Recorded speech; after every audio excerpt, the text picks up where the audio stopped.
This is USVI News, your Virgin Islands connection. Hi everyone, thanks so much for joining us for USVI News. I'm Emily Matson. We want to begin with the latest on positive COVID-19 cases here in the territory. While the numbers have declined since the September surge, St. Croix is still seeing particularly high numbers right now. According to the latest numbers from the Virgin Islands Department of Health, 161 people are currently testing positive for COVID-19. There are 134 active cases in St. Croix, 25 in St. Thomas, which has gone down significantly over the past several weeks, and 2 in St. John. Those with Governor Albert Bryan Jr.'s office are urging people across the VI to get vaccinated, but particularly in St. Croix, where we continue to see high COVID case counts. Of the 161 active cases in the territory, 134 are on the island of St. Croix. That means 83% of the active recorded cases in the territory are on one island. So, with that, we are urging St. Croix residents to take precaution. You are at risk, and you should take particular caution until the numbers on St. Croix start to subside. But even for residents of St. Thomas and St. John, don't let the ebbs and flows in the number of active cases on a particular island determine how you should protect yourself. Today, our message is to urge you not to think that because there are a certain number of cases on an island, on the island you reside in, you are safer or less at risk, and therefore don't have to take those simple precautions. And of course, those simple precautions are what we've been hearing for 20 months now. Social distance, wash your hands, stay home if you're sick, and most importantly, if you can, get vaccinated. Across the nation, new numbers are pointing to a brighter future and a brighter picture in the battle against the coronavirus pandemic throughout the U.S. The national rate of new COVID-19 infections and hospitalizations are declining. And while some experts are making bold predictions about this Delta wave ending by Thanksgiving, others, like Dr. Anthony Fauci, are more cautiously optimistic. Average new infections dropping and hospitalizations declining. Positive progress that has some experts predicting the worst of COVID's Delta-fueled summer surge may be behind us. If I was trying to put an end point on when this Delta wave kind of has moved through the country, it's probably Thanksgiving. We're going to have hopefully a vaccine available for children. And at some point before the end of the year, we probably will have the orally available drug from Merck if things go well. The latest data from Johns Hopkins University showing the U.S. averaged nearly 96,000 new cases a day over a week ending Friday. That's a 44% drop from a Delta-driven peak average in mid-September. But some experts point out the numbers are still high. We have to just be careful that we don't prematurely declare victory in many respects. We still have around 68 million people who are eligible to be vaccinated that have not yet gotten vaccinated. Meanwhile, the national number of people battling the virus in the hospital is more than 67,000 as of Friday, according to the U.S. Department of Health and Human Services. That's a 35% drop from last month. But some parts of the country are still struggling. One doctor in Michigan says his hospital is overwhelmed with COVID-19 patients. I had 6, 7 people sitting in the emergency department waiting for beds at other hospitals that didn't exist, waiting for ambulances that were, 6, 7 hours away from being able to bring them to those places. In St. Thomas, 9 people are injured in a vehicle accident Monday evening. It happened around 6 o'clock Monday on Rumor Drive in the area of the Lockhart Gardens shopping center.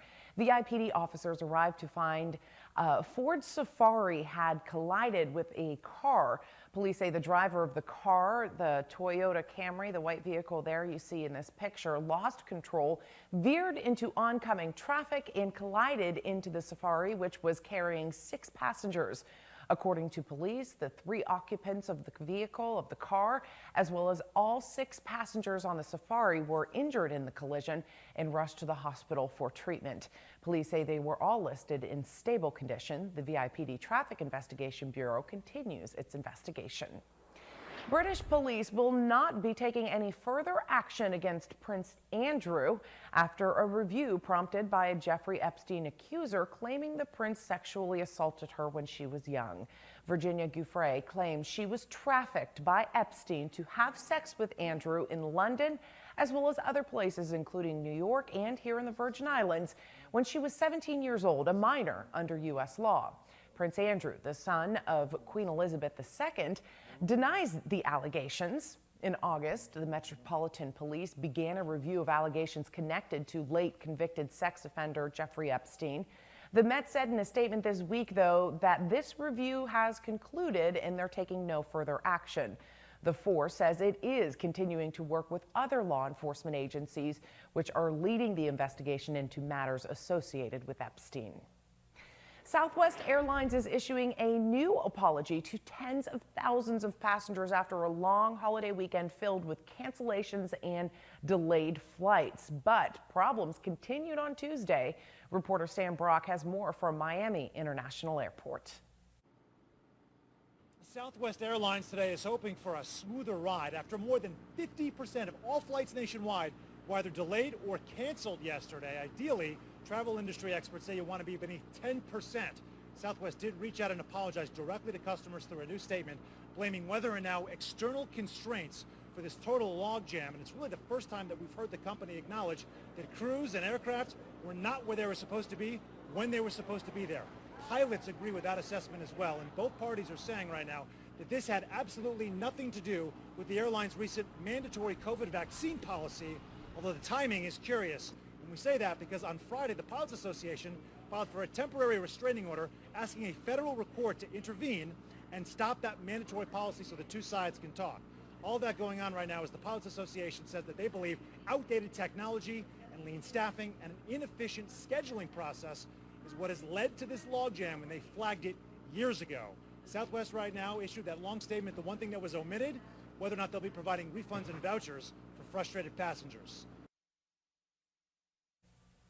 Sticking with travel news, the San Francisco cruise drought is over. Princess Cruises' Majestic Princess arrived this week to dock in the Golden City. Majestic Princess is bringing more than 2,200 passengers into San Francisco this week. The port says at least 21 cruises are scheduled to dock between now and the end of the year. Meantime, good news for the cruise industry in the British Virgin Islands. Cruise tourism begins again this week with the first of nearly 200 calls to the Tortola Pier in the BVI through 2024. This week's relaunch of cruises is actually the second time since the pandemic started that cruise ships make a return to the BVI. The industry restarted in June, but a big COVID outbreak in the BVI the next month forced another pause until this Wednesday, that is. Tourism leaders in the BVI are understandably excited to welcome the cruise industry back to the islands, with major cruise lines including Disney, Carnival, and Royal Caribbean making a return. And of course, they're making sure it's all happening safely in mind for residents and hospitality workers in the BVI and those thousands of tourists who will be making a return. Much like here in the VI, the BVI, in the tourism industry, there is a major economic driver, which of course is crucial to getting people back to work. A look at your local forecast.